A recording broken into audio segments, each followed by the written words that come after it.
ఈరోజు జీవామృతం కలపడానికి సిద్ధపడుతున్నాం.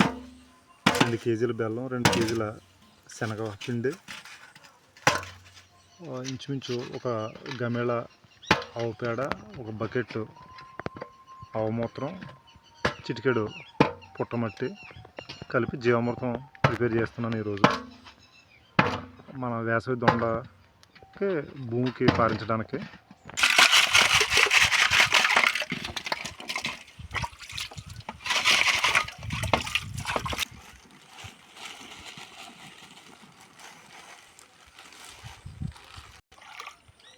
బెల్లం, శనగపిండి వేసుకున్న తర్వాత గోమూత్రాన్ని కలిపాను.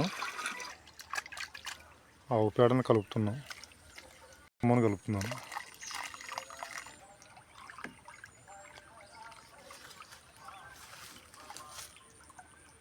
ఇలా క్లాక్ వైజ్ డైరెక్షన్లో కలుపుకున్న తర్వాత 2 రోజులు ఫర్మెంటేషన్ అయ్యాక నీటితో పాటు భూమికి పారించేస్తాను. మనం చూస్తున్న పందిరిలోకి.